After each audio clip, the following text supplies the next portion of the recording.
கார்ல வந்திருக்கலாமே கோவிலுக்கு. எதுக்குமா நடக்க வச்சு கூட்டிட்டு வர? என் ரெண்டாவது மகளை பத்தி ஊர் உலகத்துக்கு தெரிய வேண்டாம். கார்ல போனா வந்தா தெரிய வருமா என்ன? அதான் கால்நடையா நடக்க வச்சு கூட்டிட்டு வரேன். வேணும்னா ஒண்ணு பண்ணுமா, மொய் விருந்து மாதிரி ஒரு மகள் விருந்து நடத்தி ஊர் மொத்தத்தையும் வர வச்சு என்ன ரெண்டாவது மகனை அறிமுகப்படுத்தி வச்சிரு. நல்லா இருக்கும். ஆமால, இது கூட நல்ல யோசனை தான் இல்ல? ஐயோ அம்மா, முதல்ல கோவிலுக்கு போலாம் வா. நெருக்கடி நேரத்துல கூட உனக்கு இந்த மாதிரி நிலப்பெல்லாம் வருதா? வா.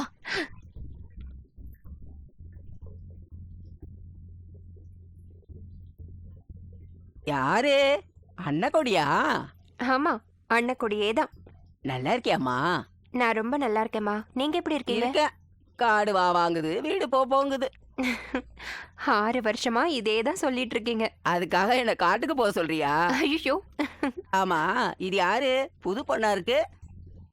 ஏன் பொண்ணுதான், ரெண்டாவது பொண்ணு.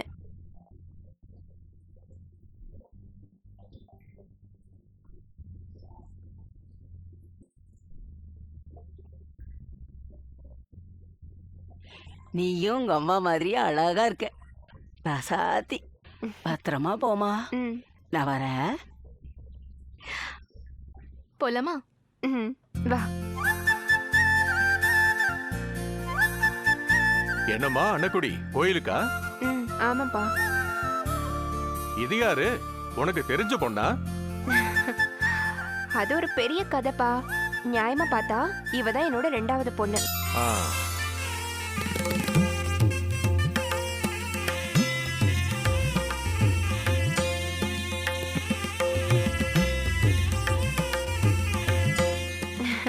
சரிப்பா, அப்ப நான் வரேன். வா. கொஞ்ச நாளைக்கு முன்னாடிதான் இவ யாருன்னு எனக்கு தெரிஞ்சது. அதான் என் மக வாழ்க்கை நல்லா இருக்கணும்னு கோயிலுக்கு கூட்டிட்டு போறேன். நல்லதுமா, போயிட்டு வாங்க.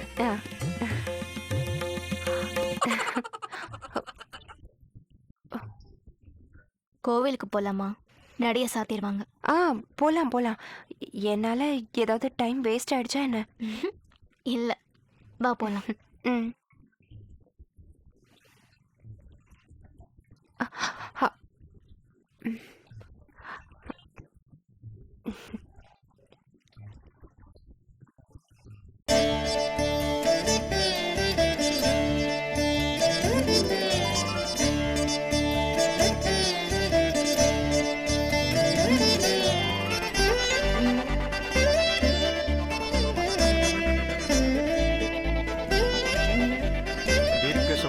भव सर्वाभिष्टसिद्धिरस्तु सकल ऐश्वर्याभिवृद्धिरस्तु.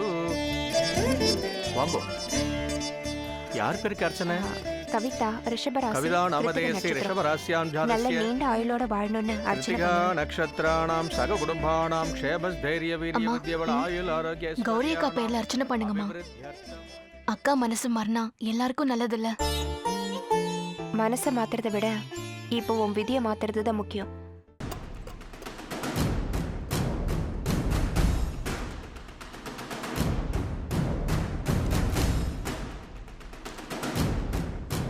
அம்மா, நான் போயிட்டு வரேம்மா.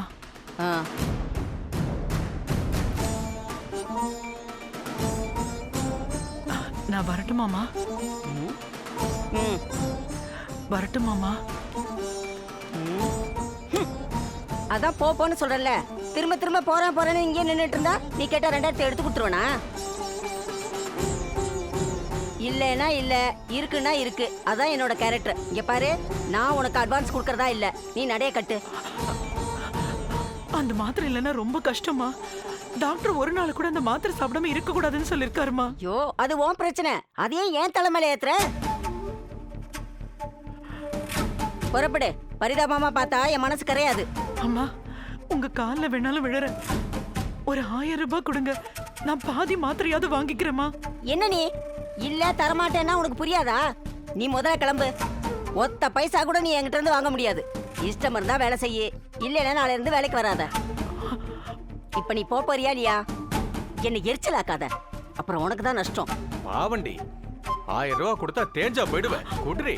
இங்க பாருங்க, இது பொம்பளைங்க சமாச்சாரம். நடுவுல புந்து நாட்டாம பண்ண வேணாம். உங்க வேலையை பார்த்துட்டு போங்க. இவளுக்கு பாவம் பார்த்த வரைக்கும் போதும். நீ பார்க்குற வேலைக்கு டீ தரோம், சோறு போடுறோம், நல்ல சம்பளம் தரோம். இது இல்லாம அப்பப்போ அட்வான்ஸ் வேற தரணுமா?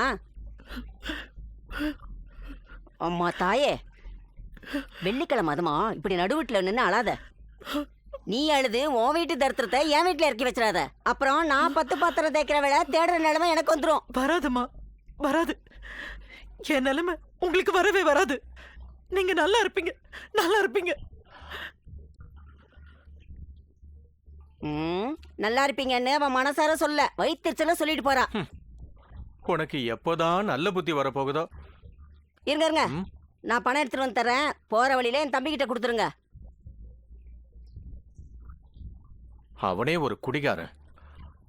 அவனுக்கு வெட்டியா கொடுக்கற பணத்தை இந்த மாதிரி ஏழை பாழகளுக்கு கொடுத்தா புண்ணியமாவது கிடைக்கும். பணத்தை எடுத்தேன்னு ஒரு வார்த்தை சொல்ல மாட்டீங்களா? எந்த பணத்தை நான் எடுத்தேன்? கிச்சன் அலமாரியில நீங்க கொடுத்த 5000 ரூபாய் வச்சிருந்தேன், அந்த பணம். அந்த பணத்தை நான் எடுக்கலையே. நீங்களும் பணம் எடுக்கலன்னா அந்த பணம் எங்க போயிருக்கும்? அடிச்சிட்டா நாகலட்சுமி, அந்த பணத்தை அடிச்சிட்டா. 5000 ரூபாய கொள்ளையடிச்சிட்டா. திருட்டு கழுத. நான் பணம் இல்லைன்னதும் அதை திருடி இருக்கா. ஏய், இந்த மாதிரிலாம் அபாண்டமா பழிய போடாதடி. பாவண்டி. இப்ப கூட அவ பணம் கேட்டு நீ இல்லைன்னதும் அவ அழுதுகிட்டு தானே போனா. ஓ, அதெல்லாம் நடிப்பு. அடிச்சது வெளியே தெரியக்கூடாதுன்னு, நாம அவன் மேல சந்தேகப்படக்கூடாதுன்னு செமையா நடிச்சிட்டு போறா. வாங்க போலாம். எங்க? அவ வீட்டுக்கு தான்.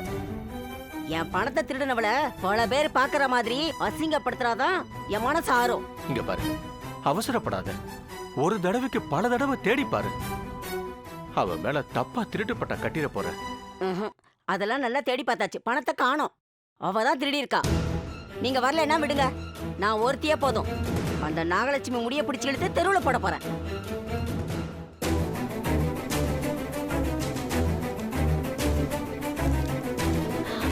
எக்ஸ்கியூஸ் மீ, இங்க அண்ணா குடிங்கிற பேஷண்ட் எங்க அட்மிட் ஆயிருக்காங்க? Second room. சரி வாங்கப்பா.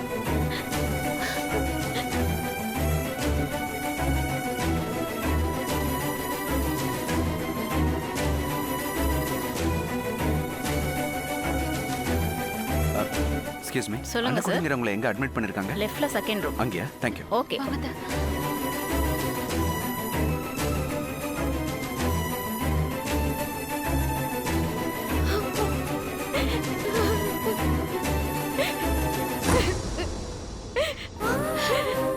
கவிதா காக்குறே, அம்மா எப்படி இருக்காங்க? அம்மாவுக்கு ஆக்சிடென்ட் ஆயிடுச்சுப்பா.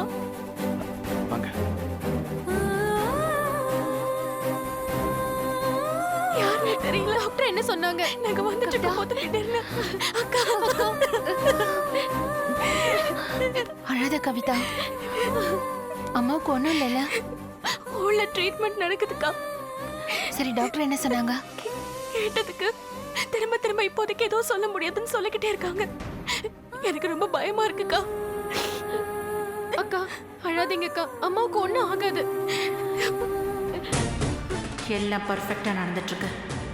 இந்த விபத்து கவிதாவால, கவிதாவோட ஜாதகத்தாலன்னு நாம நம்ம டயலாக் பேசணும். எப்ப பேசலாம்? இப்ப சொல்லு, இந்த ஆக்சிடென்ட் எப்படி நடந்துச்சு?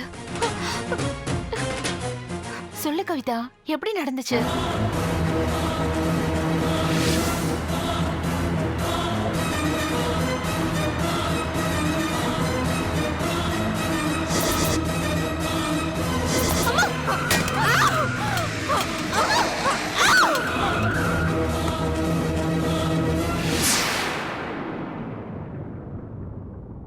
நல்லா யோசிச்சு சொல்லுக்கா. இது எதிர்பாராத ஆக்சிடென்ட்டா இல்ல யாராவது வேணும்னே செஞ்ச ஆக்சிடென்ட்டா? நினைச்சேன் வக்கீல் கேள்வி கேட்டா, இன்னும் போலீஸ்காரி கேள்வி கேட்காம இருக்காளேன்னு நினைச்சேன். கேட்டுட்டா. நான் காணாம போனாதான் கௌரி அக்காவுக்கு நல்லது. நான் போறேன், கண்காணாத இடத்துக்கு போயிடுறேன். மேடம், நான் ஆளை வச்சு ஆக்சிடென்ட் பண்ண விஷயம் வெளியில தெரியவே கூடாது.